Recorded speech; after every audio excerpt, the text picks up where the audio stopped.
Welcome to the Imperfect Dads Podcast. This is your host, Devin. We believe dads care deeply about their family and kids, but they don't always have a space to discuss what their life looks like. Our podcast is a space for dads to discuss the ups and downs of fatherhood and how they feel like they're holding it together or how they're not. Thank you for joining us for this episode. This podcast is part of the Never a Face Network. Make sure to follow them on Instagram or go to the website neverafacenetwork.com. On this episode, we have on David Reminick from Paper Mice and his new kids band, DadJoke. We talked about food, loving to cook, some of our favorite things to cook or eat, therapy, ADHD, learning to prioritize yourself, trying new things and challenging yourself, being nicer to yourself, what life lessons you teach your kids, what you unlearn when you become a parent, his time in Paper Mice, and his experience making music for kids as DadJoke and realizing you've added way too many layers to a kid song. Make sure to go to dadjokemusic.com to find the music. DadJoke is weird music for weird kids and extremely creative, silly, and fun. Just like one more thing. Dad, just start the episode. Oh, my bad. Let's start with like a easy first question. How many kids you got, ages, all that good stuff? I have one kid, a daughter named Danny. She's 11.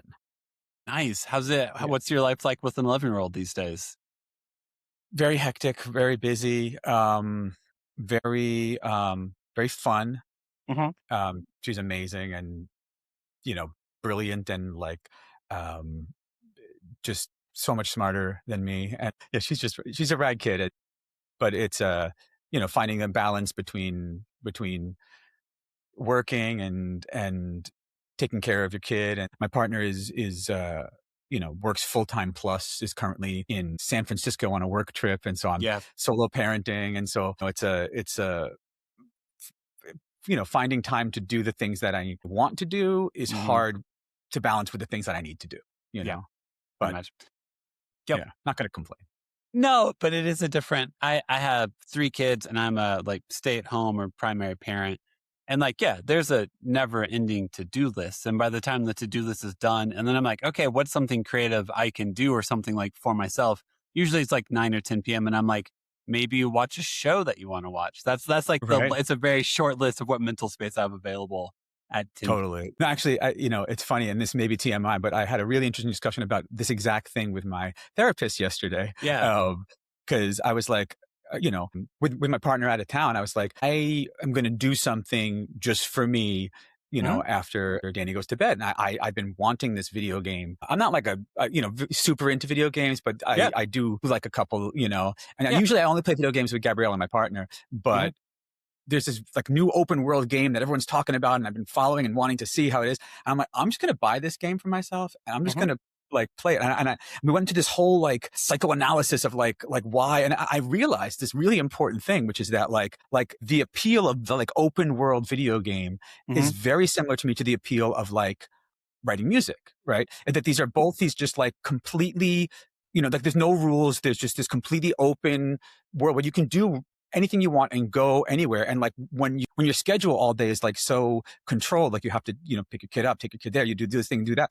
I feel like what I'm craving is just some kind of space where I can just really just do anything. Mm-hmm. And so that game or writing music, especially our kind of self-care for me, Yeah. So I don't know, maybe that's TMI.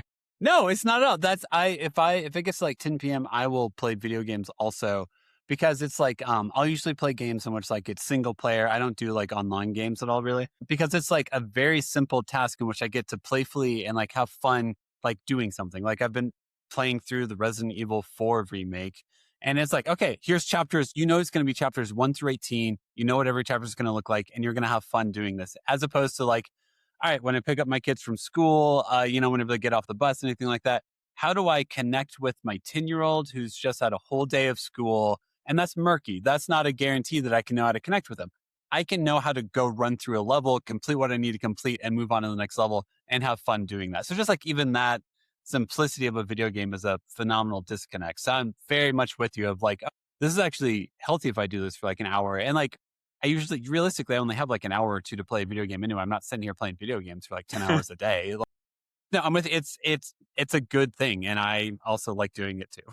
In those moments though, I usually, it's funny to me to see what I give myself permission for because like it's rare for me to buy a new video game at full price. I'm usually like, well, I'll wait a couple months, wait until it gets on like some spring discount, some summer discount, and then I'll buy it.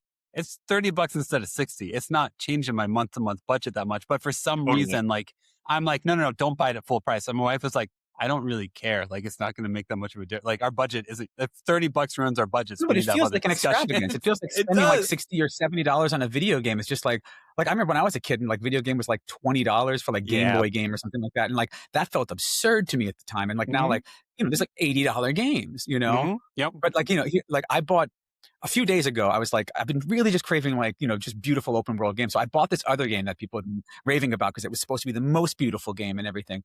And I hated it.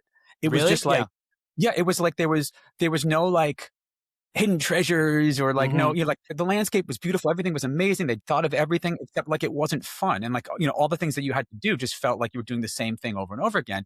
And back to my conversation with my therapist, like I realized like it wasn't the beauty of the open world that I wanted. That's something amazing. And I care about that. But what I wanted was just like, just go wherever you want and there's something for you everywhere. And, all the things that you're doing are different. And it's just the novelty and the just the openness of it, And so I spent like 50 or $60 on that game, like not even a week ago. And then I was like we were walking the dogs right before Gabrielle left. And I'm just like, I need to let you know, I'm going to buy that other game tonight. I'm doing it. I'm sorry. I have a very supportive partner and, It's interesting though, to get older, become a dad and like hold all these responsibilities. And like, I mean, I need my own therapy work also of like what I'm willing to give myself permission for to keep like some form of identity or like whimsy to me. As if my kids or my wife is out there being like, how dare you try a video game you didn't like? It's like, oh, okay, cool. Like, what did you not like about it? So maybe the next one isn't like that. It's probably what my wife is going to ask me. But yeah, in my head, I'm like, oh, this is extravagant. I should have been using my time so much better. I should have written a song instead of trying a video game that I didn't even like. And it's like, this is part of learning, man. Like, you're fine. Like, it's not that big of a deal. But to me, it feels like it is, It does. And yeah, I mean, it's just when you share a budget with somebody and you're making what feels like, an extravagant purchase, like you're going to be concerned about what they think about it, Yep. Yeah. You are. My birthday is in May, so it's in like 2 or 3 weeks or so. And I really like a Milk Bar, like Christina Tossi, like all of her stuff. And I was like, oh, what if I order one of her cakes as a birthday cake or something like that? My wife was like, yeah, absolutely. Go do it. That's great. Celebrate yourself. Then we'll eat the cake together. It'll be great. And then I looked at the cost and I was like, I'm not paying $60 to $70 for a cake to be shipped to me. So it's weird to find when you want to be. She does. Yeah. You can ship her. Yeah. She ships her cakes. She ships cookies. So does Levain Bakery. And I'm just like, oh, I really want that. But then like I don't know what the price point is in my head, but 65 is too much to me to ship a cake. I don't know why, but for some reason it's too much. Cake in general, it depends on the size of the cake. But if you're getting like a 8 to 10 inch cake, I feel like you're going to be paying that anyway. And it was a 6-inch cake. It was a 6-inch cake. That's why it would have been an 8. I mean, the shipping, because they have to put that with like a cold pack, They do. Yeah, they do. Can I tell you a funny story? Yeah, please. Yes. Maybe completely uninteresting for the purposes of the podcast, but let's do it. Related to Christina Tosi, actually. Have you seen her show, Bake Squad? I have not, no. So she has this show on, I think it's on Netflix, called Bake Squad. Okay. It's a wonderfully fun show. And it's her and I think 3 or 4 other dessert chefs. One of them specializes in like decorations. Sorry. One of them does like chocolate stuff. One of them, anyway, there's like a kind of a variety of people. Yeah. And basically they compete against each other. It's like very informal because they're all famous already. And whoever wins gets to take on whatever the person, like someone comes in asking for something for like a wedding or a party or bar mitzvah or whatever. And, and they all make a pitch and they have to win the person over and then they get to cater the thing. Long story here. Wow, this is but one of the people on that show was offering a pie making class in Chicago. That I love to bake, I love to cook, and Gabriella was like found that our credit card company was offering like an experience to like you could only get tickets if you had our credit card. Yeah. And Gabriella was like, "Do you want to go to this thing?" And I was like, "It's with what's her name, Maya Camille from that show. She has a bakery in Chicago called Justice of the Pies, which I love a good pun."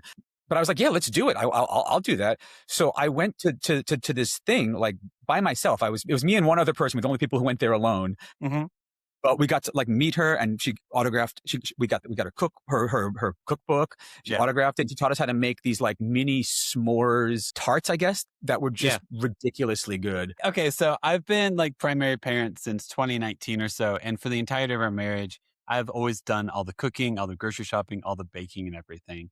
And I love the opportunity to talk to another dad about that of just like, oh, hey, do you also like cooking? Because for a while it was like, oh, am I like, my wife felt like she should know how to do all that stuff. And it was like, I actually care more. And like, you don't like, this is something she was doing because she felt obligated to do it, not because she wanted to do it. So it was a really fun, like, not negotiation, but a realization in our marriage of like, oh, this is something I love to do. And you're doing because you think it's helpful, but you don't care for it.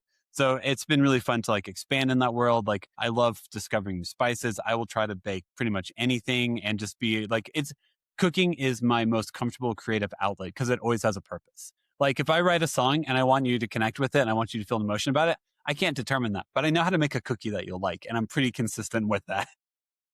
So wait, so what's your favorite cuisine to eat, and what's your favorite cuisine to cook?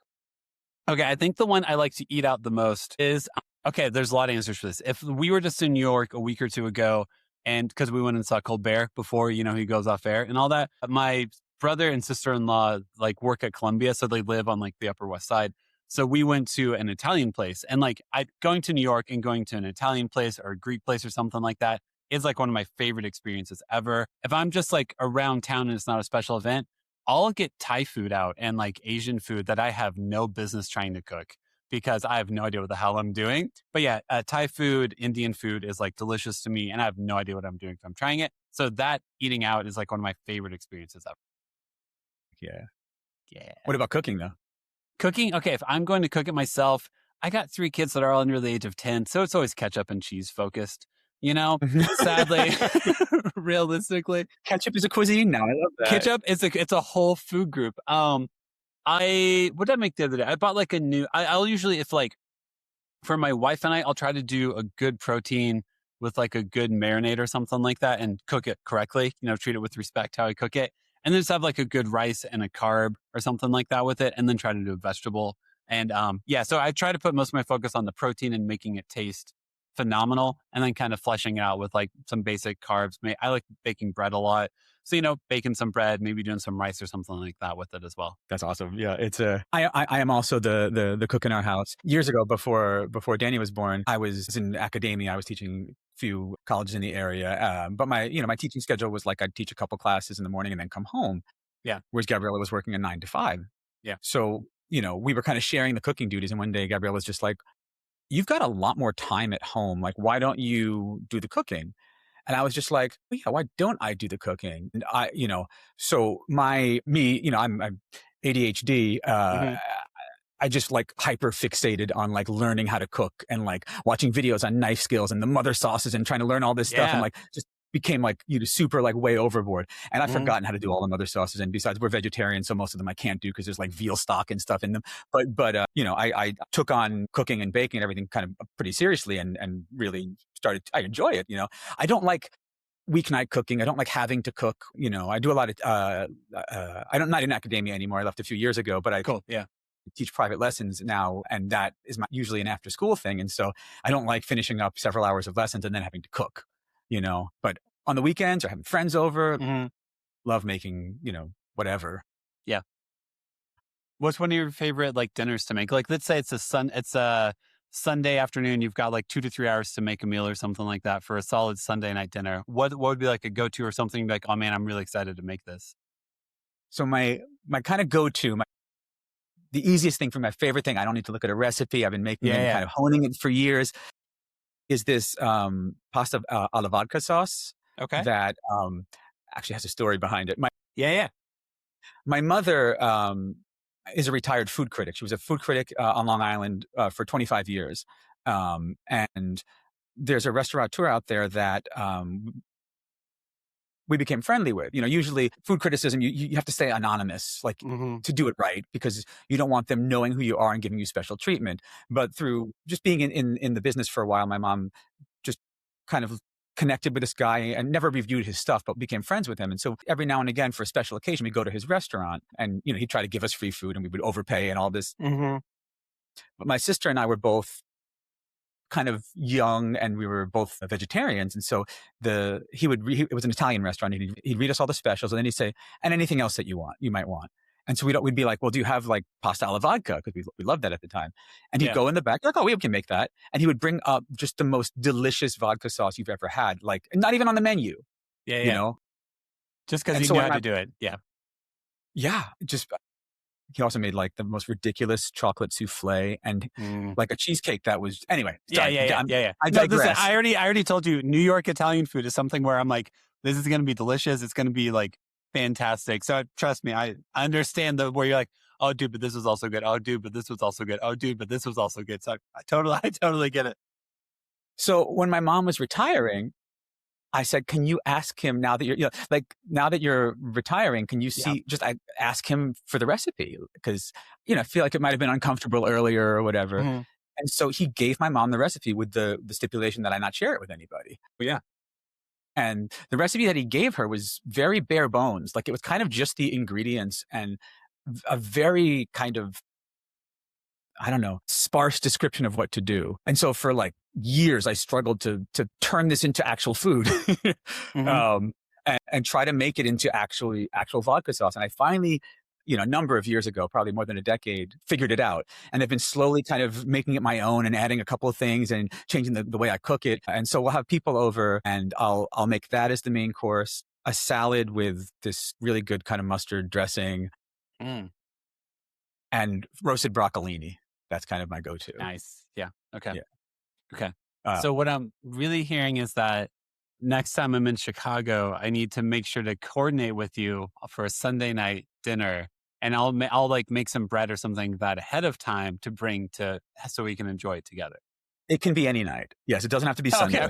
Okay. Good to know. Good to know. Yes, but that would be amazing. Yes. And especially if you're bringing bread, like you don't need like a password or anything at the door, but like if you have a loaf of bread, like so just come on in. That's fine. That's fine. Okay. Yeah, you got the bread. Come on. Yeah. Even if it's not you, it's like, oh, you got the bread. That's all good. That's fine. Yeah. That's cool. We'll figure out something to connect on. It'll be great. Homemade bread is I'm not good with yeast. I really fail all the time. Yeah.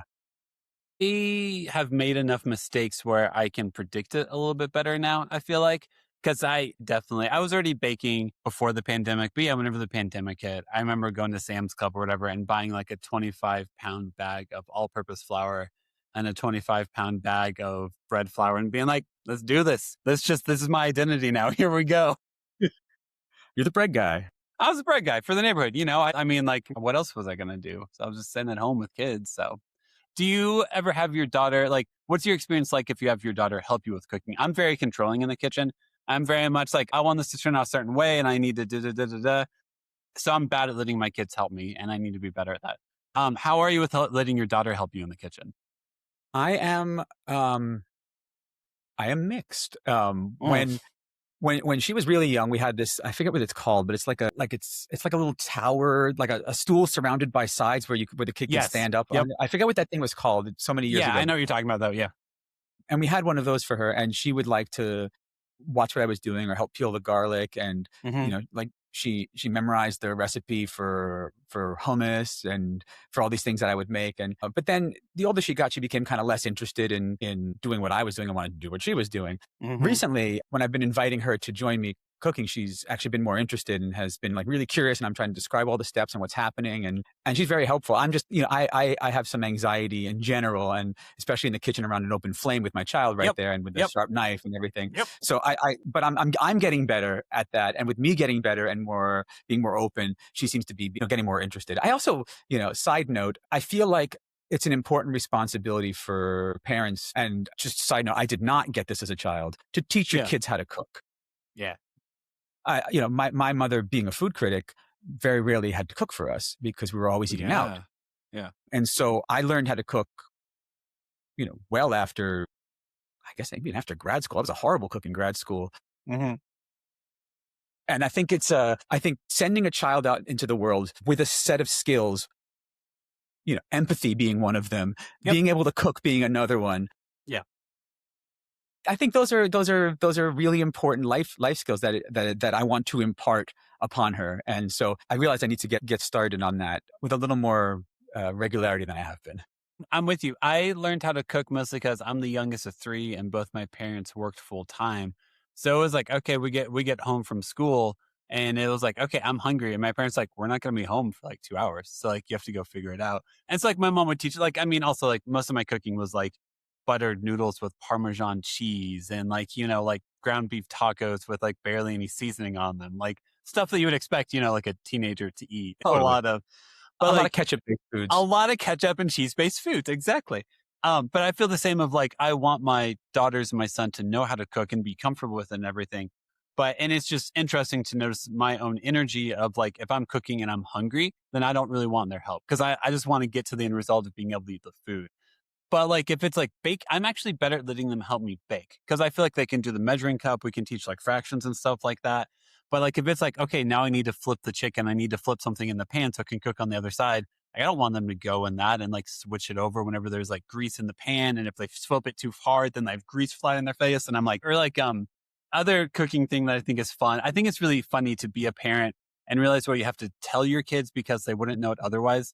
The other day, one of my daughters like something popped out of the toaster and one of my daughters went to grab it and it was like kind of stuck in there. I was like, oh, just so you know, never put metal in a toaster. It could kill you. And I'm like, well, and they're like, oh, I wasn't going to. And I was like, no, I'm just telling you that like, I realized in this moment, you don't know I that if never you told you that. I never told you this, but I just realized how this could escalate while I'm also taking care of other things in which you could take a fork and try it out and then electrocute yourself. So don't ever do that. And they're like, okay, I wasn't going to. And now I'm especially not going to. And I'm like, yeah, sorry, that came on too strong. I just don't want you to die because that's one of my. Maybe I came on too strong. I came on too I strong. just don't want you to die. I just did. So That's pretty strong. it's great to realize, the anxieties you're going to pass on to your kid. At least in the moment, you can realize it, right? Yeah, absolutely. I'm totally the same way though. Yeah. Yeah. So it's like, oh, that's too much. They didn't realize that. And then you're like, no, okay, how could I have done that better? Just not, but also I was probably trying to do 20 things at once. So once I saw that took priority and it jumped to the top of the list real quick in that moment. So I had to communicate it. No, I feel like when something like that happens, Gabriella will walk up to Danny and be like, sweetie, you probably don't want to do that because blah, blah, blah. Mm-hmm. And me, I'm just like, blah, the house is going to burn down. What are you doing? Like, you'll never have fingers anymore. Exactly. I just freak out right away. And it's like, yeah, we're just very different people in that respect. And, my anxiety, which I've given a name to, by the way, like, my friend, she named her anxiety. She named it Susan. That way, she's always like, Susan showed up, but I was able to get her to leave. And so recently I gave my anxiety a name as well. And it's definitely, it hasn't changed anything, but it's fun to have a name for it. Yeah. I think Frank Turner has a lyric that's like, I've got a visit from an old dear friend and it's called anxiety. And that always sticks in my head of like, oh, you're back here. I didn't know you were doing visits today, but thank you. I would have faked that I wasn't home if I knew you were going to arrive today. So thank you for this. Did you see Inside Out 2? Of course. Yeah, no. I think both Inside Out movies, I would say my favorite thing about them is I know kids who had panic attacks, who had all these emotions whenever we were growing up. No one called it a panic attack if you were 12 or 13. They just thought you were overreacting. And to have kids now have the language to be like, no, you're having a panic attack. Your nervous system thinks it's going to die. Like, and this is really intense. You need someone to meet you where you are. Is I'm like, oh my God, I didn't know this language would ever be available for kids. And here is Inside Out 2 creating a beautiful story around all these emotions that kids feel every single day. I love it. It's fantastic. Yeah. It was unreal. Yeah. And the portrayal of anxiety in that movie in particular, like not just the panic attack, but especially the panic attack, but like their portrayal of anxiety as being like, I don't remember. She just wants to be helpful. Yeah. She's got lots of great ideas. She's trying to predict the future. Yeah. At all times. And she's not, and a lot of the time she can be really helpful. A lot of the time her ideas are correct.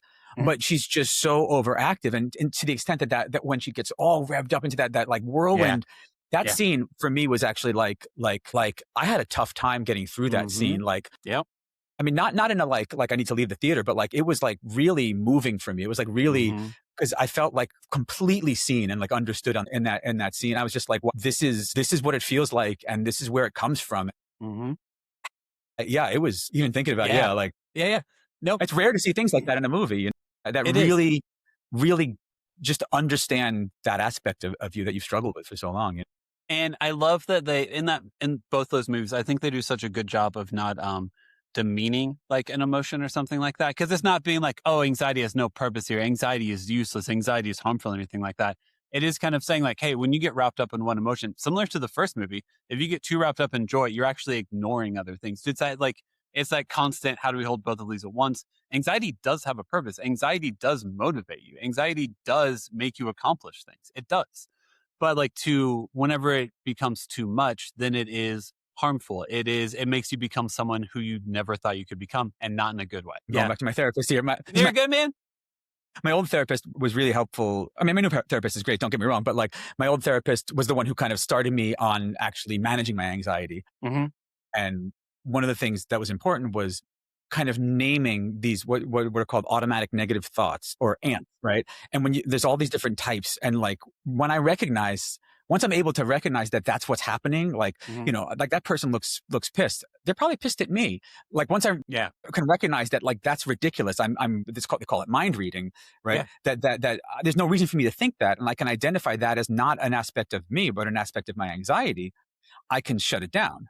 I can say like, well, that's not reasonable. Thank you for the thought. Now get the hell out of here, Much, yeah. And being able to just recognize those things and name them, it's not going to go away. I'm not going to stop having these thoughts, but they're less intrusive. They have less power over me, and I can send them away with greater frequency and greater assertiveness. Yes. Well, because if not, then you assume it's identity and shortcomings. It's you look at someone who has like an angry face, and you're like, oh man, what did I do to piss this person off? And it's like, you're actually making yourself very self-important in their life. Like to some extent, it's like, totally. It's all about me, man. It's all about exactly. Me. And it's like, no, you probably had a previous experience where you did an action, you didn't realize it made someone angry, and then they expressed that anger at you, and you're trying to protect yourself by getting ahead of that. But like, just go ask that person how they're doing. And like, then you might be able to know that. But like to immediately assume, it's one thing that I think is fascinating about raising children is trying to teach them a healthy level of what they're actually responsible for.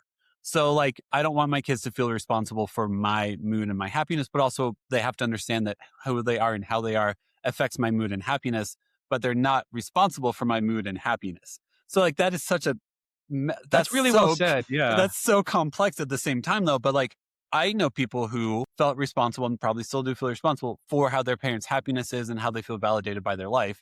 And I'm like, oh, that's not your responsibility, but you were probably made to make it feel like it is. So it's real complex and it's real messy. And I'm not going to act like I know how to do it, but that's really, I'm glad you have that tool now, at least to be like, this might not be about me and my assumption that it is. It's just me trying to protect myself probably in some way from someone expressing hate or dissatisfaction with me, because that sucks to have expressed towards me. Now that I know, now that you said that, I realize like, oh yeah, it also could be just me being too self-important and thinking everything's about me. But like at the same time, though, it's like, because I think, yeah, it is what it is. But yeah, sometimes like, oh, I bet this person's mad at me. It's like, hey, you probably right now in this moment, that's an indicator to me to be like, hey, are you centered? Are you out here being like, oh man, I bet my actions are ruining other people's days? And it's like, why would you like calm down? Like find your integrity, figure out how to live within it, and you'll be okay. But if you assume everyone you interact with is mad at you, first question should be, are you doing stuff that makes everyone mad at you? Deal with that maybe. For the record, I'm not. Good. That's good. That's good. Just to be clear, yeah. Yeah. It's only occasionally. It's okay, but every once in a while. And it's probably whenever I think I'm being funny and it turns out I'm being mean is usually when that happens. Yeah. But that's cool. I'm glad you've, man, I am a big believer in therapy just because, you don't know what your habits are. You don't know what your patterns are. And it does take a therapist looking at you being like, hey, why do you think that person's mad at you? Have you ever asked that question? And if you're like, oh, no, I thought it was truth that they're mad at me. And they're like, oh, probably not. Can we talk about that? Can we evaluate that? And then you go down that rabbit hole of figuring out why you feel that way about someone. I am also a big proponent of therapy. I think it's like, oh gosh, I'm going to start ranting. Good. Go for it, man. That's part of this. You're good. Yeah. No, I think, as being as this is a podcast about dads, I really do feel that as men, we have a certain responsibility to kind of undo some of the negative things associated with the typical conception of what it is to be a man, or this idea that men shouldn't talk about their feelings, they shouldn't cry, they shouldn't feel these feelings. This is I can't take credit for these ideas. There's a really amazing book by Bell Hooks. I don't know if you've read it, called The Will to Change. That was just like life changing for me. And she talks in the book about the importance of teaching men and boys to be able to feel the softer feelings, feel things like love, and be able to express those things. And because socially acceptable emotions for men is typically rage. And that's pretty much it. And so what happens is you hold in all your emotions, and then it explodes. And if the idea of what it is to be a man doesn't contain that, just the rage, if you can be a man and you can express those emotions, you can not see something like femininity as a negative quality in yourself or in somebody else. All of a sudden we become more. Society can be more equitable, and we can have a lot healthier generations of young men, essentially. And so therapy, I think, is like a hugely important aspect of that. And I think it's stigmatized across cultures. Typically men are, I don't need therapy. I just, talk to my friends or whatever. And I think it's a totally different thing to talk to your friends than just talk to your therapist. And I don't think you should use your friends like therapists. You should be able to relate about what's happening in your life with your friends. But a therapist, I think, is there to help you acknowledge the patterns and in which ways you keep hitting your head against the same wall. In which case, your friends will probably look at you and be like, hey, it seems like you've run into this problem again. Are you okay? Where a therapist can be like, oh, here's your pattern. Here are the tools to help you break this cycle. But why would you expect your friends to know how to help you break cycles? And I think if you want to go with stereotypes, I do think the men brain or whatever is usually focused on problem solving, understanding patterns, stuff like that. So usually that's what I will tell men if they're like, I don't know if I should do therapy. It's like, oh, it's just acknowledging your patterns and then coming up with a new system of problem solving to not repeat the pattern you don't want to be a part of anyway. I mean, what's the harm in that? What's so bad what's about that? Yep. Yeah. So, and by the way, I don't want it to seem like I was thinking I see this as a kind of a negative societal vision of what men are. I don't think this is necessarily a universal view of what men are. I want to see it go. I want to see it go the way of the dodo. I don't think it's a good way for anybody to be. I think we should be in touch with our emotions and able to express them. And you should be able to, I think she says in that book, to be able to, I don't remember the exact words, but basically to be able to both give and receive love. I think that's an extremely important thing for anybody. Yeah. I think, I think kind of what you're getting at too is that I think the ceiling is set pretty low for men and their ability to, and the belief that they have depth. And I think men have just as much emotional depth. They have just as much of an inner world as anyone else. But I think societally, it's what's been expected of them is go to work, financially provide, and that's it.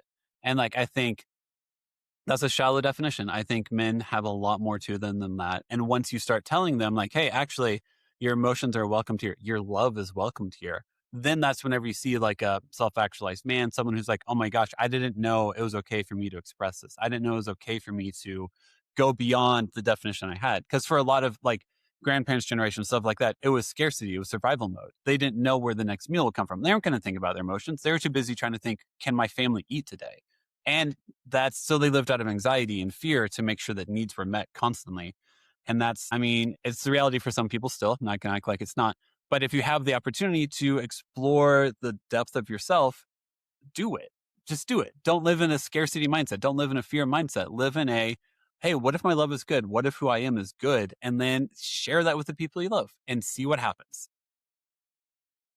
Totally. Yeah. I feel like as a I was primary with my daughter for many years, stay-at-home dad. I quit my job. I was for I know you did that too. So I feel like that I think a lot of people, I remember would taking her out around town and people, let me step back. I feel like I got a lot of resistance from people in my family who saw the role of being a father as being the provider and saw my career as being the primary thing and not Gabriella's career. Why are you the one? And it's well, there's so many reasons, but that I think that the resistance to that was purely focused on gender, on me being a man. Yeah. And then I'm curious about your experience of being being the primary, being the stay-at-home dad, and walking around with your child, people's reactions of being like, oh, you're such a good dad.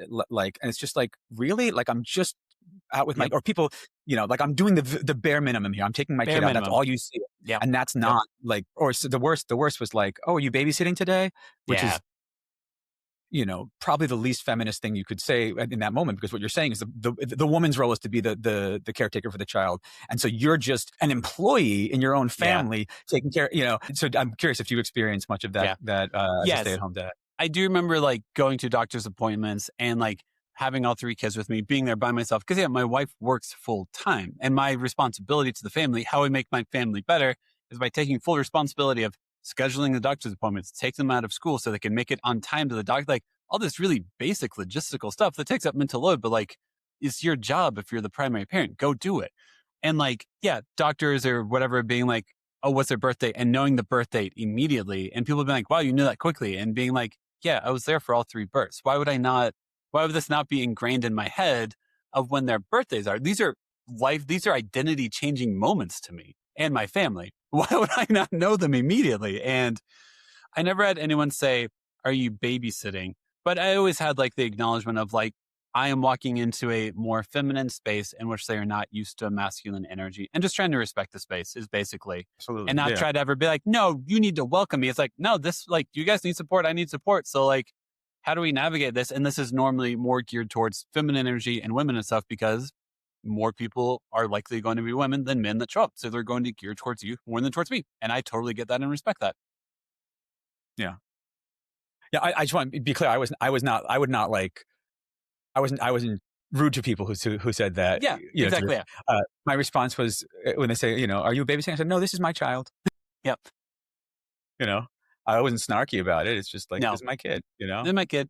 And it is hard in those moments. Cause like, to me, that is to, give that person asking that question some grace. If they're just trying to be like, oh, like, cause you're probably something they didn't expect to see. So like, oh, are you babysitting? Now what's going on here? I don't usually expect a man to be solo at a playground with their kid enjoying themselves. Like, what's this? What's going on here is what I think they're trying to say.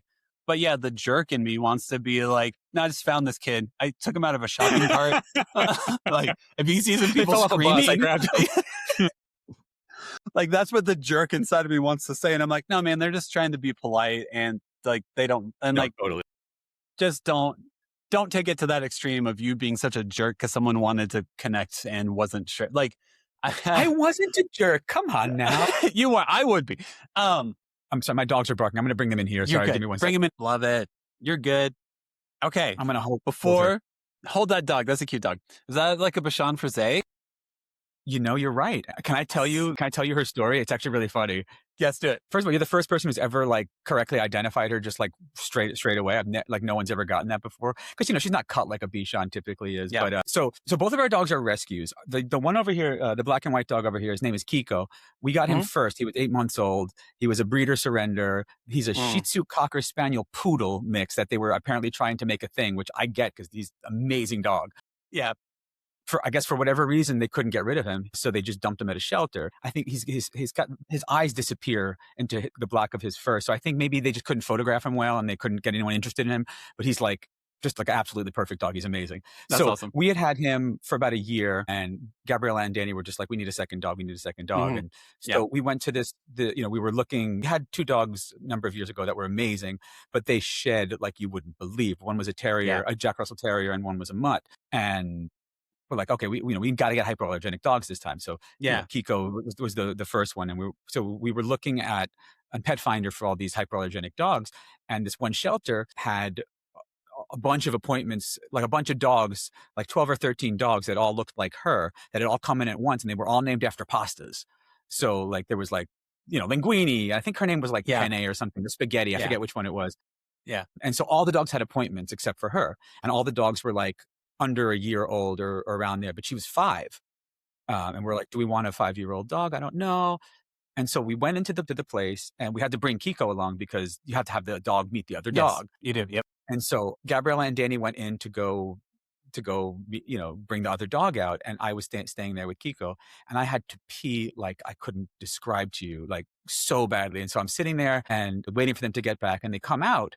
and I don't see a dog or anything. I thought maybe they were bringing the dog out in a second. And I just say to Gabriella, take Kiko. I really have to go to the bathroom. And everybody, both the two of them and the person from the shelter, looked so confused as to what was happening. The reason they looked confused is because they were holding Vela here, or Spaghetti, or whatever her name was at the time. Mm-hmm. And I didn't even acknowledge it because I didn't see her, because she was just like, she was definitely round, but she was this scrawny, like yellowed, like she looked awful. She smelled horrible. They had given her a bath and she was still just like caked with filth. Oh, that sucks. Yeah. And so I came out of the bathroom and they were sitting there like in the corner, and she was in the corner just like cowering and so terrified. Yeah. And I looked down at her. I was just like, I was surprised. I was like, I gave this look kind of like, this is the dog, like Yeah. I don't act like that. I don't think like that. But I looked down at her just like really surprised. Yeah. And I was, you look so scared. And then the person says, well, she calms down if you hold her like a baby. And I was like, what? And so I held her like a baby, and she calmed down. She looked up at me, and I was just like, okay, like this is our dog here. They're taking this dog. And so she was rescued from a hoarding situation. They had like 14 dogs or something like that. And she was the mom of all of them. But we didn't know anything about what kind of breed she was. They told us she's a poodle mix of some sort. She's probably got a lot of different things in her. Mm-hmm. And so, our old dog, the Mutt, we never got the DNA testing done on him. And I regretted it, because I would have really liked to know what he was. He was so cute. I won't go into that. But we decided on sale the DNA testing for some holiday. And we're like, let's do it. Yeah.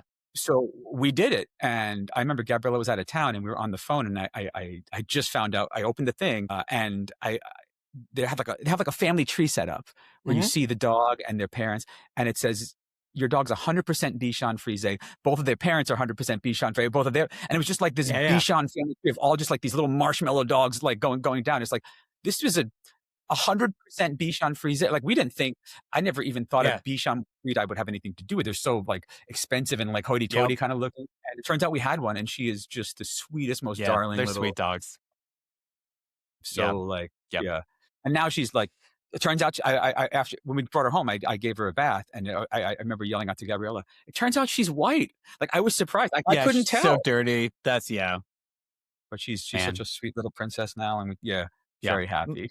My parents had two Bichon Frises for a good decade, maybe, or something like that, and one of them was white, a similar color type. Yeah. So I was like, is that like the nose shape and the hair and all that looks very similar to them. So for a brief period of time, I was trying to get her cut like a Bichon with the ridiculous marshmallow head. And I bring her to the groomer, and I'd be like, give her the Bichon cut, give her the and she'd come back kind of looking like this, and I'd be like, what's going on? Like, why aren't they doing it? They never really explained it, and I realized that eventually that it's just like, it's a very careful, very specific thing. Yeah, and I think maybe it was just like too much. I don't like the way it looks, but I feel like she's a princess. Let her look like a princess for a little while, Like, I want her to feel like you're trying to glam her up. I get it. Exactly. Totally. Okay. So before we wrap up, the reason why I even know you exist is because you wrote a kids album. So I should probably make sure you have a chance to say, hey, what's your kids album? When is it going to come out? All that good stuff.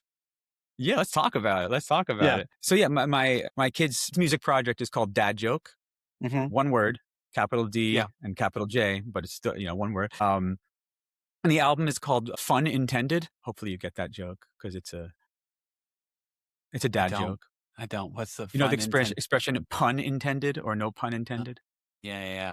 So it's exactly. And this is the kind of humor that a dad joke is, which is why all of these things, these are appropriate names. It's supposed to just die. The joke is, that is the joy of a dad joke, because it is supposed to just be kind of dead on arrival. I feel like the intention of most dad jokes is to be like, I said that. And there's humor to it. You'll find it. Yeah, what's it called? One of my students, she came up with the title. She was telling me about just like something phrases her cousin had misheard, and she said, fun intended. And I was like, that's the greatest thing I've ever heard. That's my album title. You have to let me use that. Like, and she was like, yeah, that's awesome. But so I've been as a composer. I would say like a capital C composer. I was like writing notated music, things like string quartets. Mm-hmm. Concert music, you might call it, for years, which I really loved and was starting to kind of go pretty well until the COVID came along. Yeah. And all these great opportunities kind of fizzled out. And I started writing. I had been writing a piece as part of that, a piece for, okay, wow. Most of the music I was writing at that time, I had like a very specific thing that I was really enjoying doing, which was writing pieces for people who singing performers. Right. Okay. Seeing someone play the guitar and sing is an everyday thing, but seeing a string quartet sing is a little unusual, or seeing a flute solo where they also sing is unusual. And that was the kind of thing I was really interested in writing. Cool. And so I got a pretty big grant to write this piece for singing viola player, like a half-hour long song cycle. And so I wrote this piece, and the text for the piece I think Danny was like 4 at the time. All of the text that was going to be sung in this half-hour long piece were stories that she made up. Cool. Yeah. And I would record her telling the stories, and I would transcribe them, and I would give her a chance to edit them. And then I set all of that to music over the course of a half-hour long piece. And I loved it. Oh my, it was so much fun. I didn't think that I was going to just stop doing the kind of composing I was doing. But all this time, ever since she was born, I was making up little songs for her. And around this time, I just kind of finishing up that piece, and a lot of the opportunities I had were kind of falling away. I was like, well, I really I like working with kids. I like making stuff for kids. What if I tried to actually like turn some of my stuff into actual songs? And so I just started doing it, and started a YouTube channel. And the first song I put out is called "This Is a Duck," and it's like a 1 minute long post-punk song. Yeah. That I've been playing in this band called Paper Mice for 20 years, and it sounds like Paper Mice. It was basically a Paper Mice song, a lot of yelling, and it's a very silly song. And Danny helped me make the video for it, and people liked it. And I was like, this is really fun, and a math rock Reddit page picked it up, and like, nice. So there's a brief period where it got like a lot of views, and then like, it was a math rock community, so a lot of dislikes as well. People, of course, every time, yes. But not all my stuff sounds like that. But I started to realize that like this is an outlet for my creativity that feels really natural and fun. And all of the stuff I was doing in my composing, I could do all of the same kinds of stuff. All of my musical interests that I was kind of exploring in a kind of a more academic realm, I could still do in this area. Like I'm obsessed with complicated rhythms and kind of labyrinthine harmonic progressions and stuff like that. And I realized I could explore all of this in kids' music and have a really good time and connect with kids and like. Yeah. So when the project started, I called it Dr. Dave the Music Doctor, which nobody could remember, nor could they spell, because it was DR or it was DOCTOR, and it was just a bad name. I figured I'd started, I would stick with it. Okay, and then the name DadJoke came to me. I was like, no one's really used that name. Like there's not anything. And I was like, how is that not taken? That's a great name for a kids music project. I love it. And everyone I asked was like, yeah, do it. So I changed the name of the project. And so, it was about 5 or 6 years ago, I started doing it, but I was just putting out videos and finally decided like, I'm going to do an actual album and try to start taking this more seriously. And so, I hired a publicist and actually got nice photos taken and trying to start a kind of a new career as a children's music. Nice. And I love it so far. Yeah. Do you do most of your recording at home? I'm assuming, do you have like some form of a home studio setup, or do you actually go to like a studio to record it? Yes. Yeah. Both. Okay, cool. The first couple songs I did, I did in a studio. The bassist in my band in Paper Mice, his name is Taylor Hales. He's a recording engineer at Electrical Audio in Chicago. And so I, got some time with him, and he's a wonderful, incredible engineer, producer, fantastic friend. And so, I don't really like recording. Okay. Well, I hadn't in the past. I find it very stressful. Yeah, it's a lot of perfection. Your perfectionist tendencies can come out. You can overthink it. It can be a lot. Yeah. Yeah. I was a saxophonist for many years. I did a master's degree in saxophone. I was a classical saxophone player. And anytime I had to record that stuff was like the worst day, because it was, all I heard was how bad I was. All I heard was like, that note's out of tune. This is a mistake. Yeah. Too breathy, too reedy. Yeah. Yeah. Breathy and reedy. Yeah.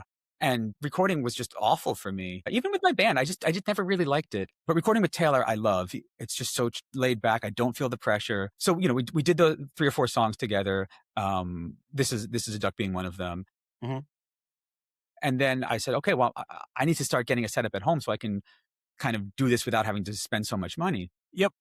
So I got myself some studio monitors. I started using Logic. Yeah. kind of slowly upping my equipment. And actually, Taylor, we haven't done it recently, but he's been giving me mixing lessons so I can do more of the Cool. work at home. Yeah. And so a lot of the songs that I had produced coming up to the album, a lot of them I'd done at home, and they sounded, I think, pretty good. But for the album, I went back into the studio and re-recorded drums, because a lot of the drums I was using what's it called, Superior Drummer 3 for them.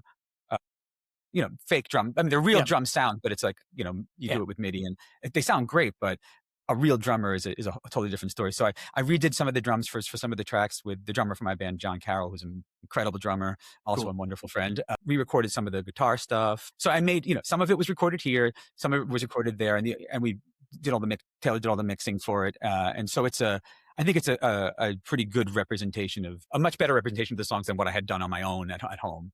Yeah. That's cool. That's awesome. Yeah. When's it like come out? Do you know like when the album's supposed to come out? Did it already come out? All that stuff. It comes out on June 12th. Okay. Yeah. That was a very simple question I'm giving you. There's not an answer in the form of an essay. Yeah. No, you're good. It's like June 12th. That is the day. Do you expect to like tour it? Are you going to play like shows around Chicago? Like what about for like a live performance element of it? I don't know. Yeah, it's a different animal. Yeah. The project, like all the songs, I go way overboard on a lot of these songs. Like I was saying to you before, like one of the things I love about writing music is like you can just do whatever you want. Mm-hmm. No, there's no rules. And one of the things when I write music that I kind of part of my kind of method is I start off by just writing the song I want. Mm-hmm. Like I have my kind of like wish list, here's the things I want to do compositionally. Here's the things I want to do orchestrationally. Like I want to make these things happen. And then I pare it down. If I can't do those things, I kind of cut back. But because I have this, like, I can produce it at home. I have all this software. I have all these things I can do. I just didn't censor anything. So this is a song on the album. The last song on the album is called I Tried to Use AI, but it came out weird. And it's a song about like people typing in prompts and artwork coming out in AI. And every time I ask it for something, it just comes out looking really bizarre. And the song slowly morphs into a song about why you shouldn't use AI for music and art, and why you should, there's a line, now that I tried to use AI, I'm understanding why it's important to support creative people instead of a machine. Yeah. This, the song and the video kind of slowly turn into kind of a bit of a preachy message about valuing creative artists. And so the song starts off with kind of like some pretty aggressive sounding kind of keyboards and guitars and stuff like that. But as we get toward the end of the song, it just needed to sound like almost like a Paul Simon song, like a 1970s or 60s guitar, kind of like almost like with vinyl kind of crackling in the background. And then it just needed to blossom into a full orchestra. Cool. Yeah. And so like, I was like, okay, I'll just do it, and the song just kept getting more and more bombastic and just more and more ridiculous. And there was no one telling me not to do it. And I had the means to do it. So I did it. So you did it. Yeah. Long story short, that's just one song, but like reproducing a lot of these songs is hard. And especially because I have a band, but it's our band, the three of us. They're not there to play my music. Yeah. It's different. And so I would love to have a band for this eventually. But at this moment in time, I think it would be unreasonable for me to try to do that. I did do one of the songs at a concert a few nights ago, just this one song, and people seemed to like it. And, it was just me and an acoustic guitar for a song that is typically a whole band. And so I think there is a version of this project with just me and an acoustic guitar that could work for the time being. And I'm just trying to figure out how viable that is. And then I'll start figuring out if I'll do shows. But I would like to play shows, because I mean, the idea is to connect with children, and, to have this project exist only online and never actually be in the same room as the kids who are listening to it doesn't sound like a very appealing prospect. No, not at all. Okay. In the interest of time, I'll ask you the 5 questions. Oh, here we go. First question is, did you have any backup names for your kids? Like besides naming her Danny, is there anything you almost named her? The other backup name would have been, so we're a bilingual household. Okay. And so Gabriella's grandmother was named Nuri. I don't remember if the grandma's name was Nuri or Nury. Yeah. But we ended up using that and combining it with my grandmother's middle name to make the name Nuri Adel, which is now Danny's middle name. So we end up getting to use it kind of still. Yeah. That's all. What's the other language you guys are fluent in, or what's the other one? Spanish. Okay, well, that's what I thought. I just want to make sure. Yeah, I actually became fluent in Spanish, like Gabriela said to me, I had been trying to learn Spanish for years, but Gabriela said, either you learn Spanish or we're going to have a secret language to make fun of you in. And so we actually only spoke Spanish with Danny for the first 2 years of her life. And I boot camped it. And now I speak Spanish, and it's one of the best things I ever did with learning Spanish. Can I just say the amount of respect I have for your partner to be like, hey, if you don't learn this, we're just going to poke fun at you and you're not going to realize it constantly. And that's why you need to learn.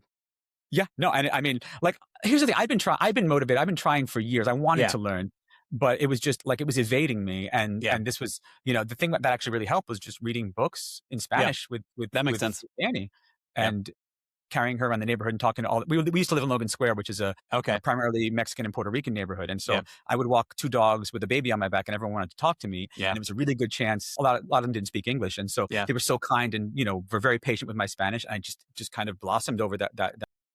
That's cool. Next question is, what's your go-to replacement curse word? Or do you just curse? Or do you curse in Spanish?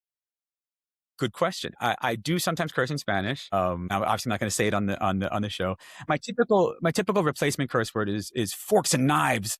Forks and knives. Nice. Yeah. Or sometimes forks and just ridiculous forks and kniversons or forkularities and just something, but forks and knives. The other one, which is in Spanish, is an incredible, I think it's a dad joke itself. Sábana is the Spanish word for like a bed sheet. A sheet.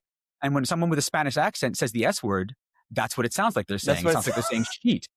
So he says the word sheet, but in Spanish. So it's like amazing. Circle. So sábana is a really good one. Man, I also love that you would start your replacement curse word with fork. So you get so your body thinks it's about to say the F word, but also it's not saying it all. Because it's got the harsh consonants. It's got 2 of the main letters you're looking to say. So that's solid. That's good. Yeah. In Spanish, the word for the S word, the kind of substitute that people use is the word for Wednesday. They say miércoles. So if you know what the S word is, you can understand why that. I don't, but now I'll look it up. Yeah, I'm not going to say it on your, appreciate that. Ruin your show. Yeah. Thank you. Okay. Next question is like favorite activity that you do with your daughter. Like what's one of your favorite things you get to do with her? Birding. Yeah. We're a birding household. Okay. I got into birding when Gabriela was pregnant and eventually was able to get the whole family into it. But Danny just took it on she wants to be an ornithologist now. And she knows more about birds than anybody I've ever met in my entire life. And understands the taxonomy of birds, understands the Latin names and can make up Latin names that sound realistic. What? I mean, can do the calls and can recognize the calls. And that's awesome. So, yeah. We just on Saturday went to the woods together and it was all flooded, but we just stood at the edge of the water and just took in all the species that were showing up for the flood and, and then took a walk into different woods and saw all the warblers were out. Everyone's migrating and I got a bird on my shirt here. Yeah. That's awesome. Got a bird on my cup here. I got a bird tattoo here. Are you listening to Andrew Bird after this phone call? No, I'm not. No. That's so cool. Yeah, so we're birding. Yeah, that's cool. Next question. What is your least favorite kids show? Like, what's one kids show where oh man, I could never get into this, but my daughter loved it and I cannot stand this show? I don't like, Well, I don't like to yucky people's yummies. I don't want to say something that people like and make them feel bad about. Yeah. I can also ask a different question if you don't want to answer that one. Well, I mean, in general, the thing I didn't like was when she would, look at YouTube videos that were just very kind of low budget CGI with music that was just completely just throw offs. I feel like the message that's sent to kids with stuff like that is you don't matter enough for me to put any effort into this. Yeah, totally. Yeah. And I mean, actually, honestly, seeing her watch those videos was something that really pushed me to want to make kids music, because the converse of that is well, if I do everything and put my all into this music for the sole purpose of just having you enjoy it, that gives you the message that you're important. Yeah. And, that you matter. And I did this for you, Yeah. So, yeah. Yeah. YouTube is an interesting place. I feel like my kids will want to watch it, but we have a lot of rules around it of you have to watch it. If we're in the room, we got to make sure we got to set time limits on it, because you don't know what you're getting into. You don't know the quality of the production. You don't know the story arc of anything. You don't know if it's all AI slop. So no, YouTube is a very consistent answer of just I don't know what this is, but I don't, it just makes you feel uneasy because you're this could be better in so many ways and you're profiting off of it. So you're not going to see the incentive to make it better, but this could be a lot. Yeah. Okay, and if you can't think of, have you thought of a favorite TV movie dad or anything like that? If not, then I have another question for you. I can't even think of a TV show that I watch now. Now that you said it, It got you. The question got you. I think of TV dads that I think are hilarious. Yeah. We know it's actually, I mean, you probably haven't seen this show, but there's a really funny TV dad. Have you seen the show God's Favorite Idiot? No, I haven't. What is that? It's a Melissa McCarthy show on Netflix. Okay. It got one season. They never renewed it. It was really fun. I love Melissa McCarthy. I think she's a national treasure. Yeah. And I'll watch anything that she's in. I don't care what it is. Cool. But her kind of boyfriend on the show, him and his dad have a really funny relationship. Like they like to go in the sauna together, and the father keeps saying talk about having a pleasurable sauna or pleasuring ourselves in the sauna. And he just keeps saying ridiculous things like that, not realizing how ridiculous it is. Yeah. Yeah. But, so, there's nothing really that interesting about the father, but the way he, the kind of even neglecting the ridiculous stuff about the sauna, there's something about the way that they wrote their relationship that it's just so clear how much this guy just adores his kid. Yeah. It's not even no one knows this show. No one cares about this show. But there's something just really funny about their relationship, about how, it's very clear how much he cares about him. And it's just I don't know. I find it just really, really endearing. Yeah. That's cool. That's awesome. It's not that memorable of a figure on the show. Not even a major figure on the show, No, but you know what? With the time he gets on screen, clearly he does something where oh, that's fun. That's charming. Yeah. Yeah. And then, okay, last thing for you is just moment for self-promotion. So Instagram, where do we find your music? All that stuff. You can also promote your other, your main band, not just your kids' band as well.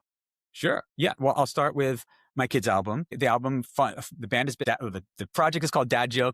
The album is called Fun Intended. It comes out on June 12th. You can go to dadjokemusic.com. That's my website. There's also, I'm still putting up my Bandcamp, which is going to be dadjokemusicforkids.bandcamp.com. Nice. My YouTube, which is youtube.com/ I think there's an @ symbol and then DadJoke Music for Kids. Okay. And then Instagram.com/ and then it's DadJoke Music for Kids, but there's an underscore between each word. Yeah. Yeah. And so the album it'll be streaming on all the platforms, and you can buy it I'll have it available for purchase on Bandcamp. Nice. My other project, my band, is called Paper Mice. You can find us on, I don't even know what our Instagram is. We're on all the streaming platforms. Yeah. We're on 31G Records. You can find us at any of those places. Yeah. Yeah. Yeah. Is there something else that you said? No, I think that was it. I just said promote, how can we find you on socials? Where are you and everything? Yeah, I think you did it. You checked all the boxes. Okay. Yeah. And I think there should be some singles coming out soon from the album. Yeah. I think the first one's going to be called We've Got the Squiggles, which is going to be like a movement song that nice. I think I may have had 50 to 75 different instruments on it when I did. I went way overboard with that one. Yeah. It should be really fun. And then I think the AI song might be the other one, but I haven't decided yet. Cool. So yeah. That's awesome. Well, hey, David, I really appreciate your time. And thank you for discussing anxiety. Thank you for discussing mental health, because I think every dad experiences it. And I also deeply believe that you should talk about this stuff, because it hopefully lets other men look up and be like, hey, how am I doing? How is my mental health? And then they learn to love themselves and people around them more. And I think that's really freaking important to talk about. Yeah. Thank you so much for having me. It's been really, really great getting to talk to you. Yes. Great talking to you as well. I'll message you later just about life and stuff. So thanks for being a good hang. I really appreciate it. Yeah. Take care. Thanks. You too.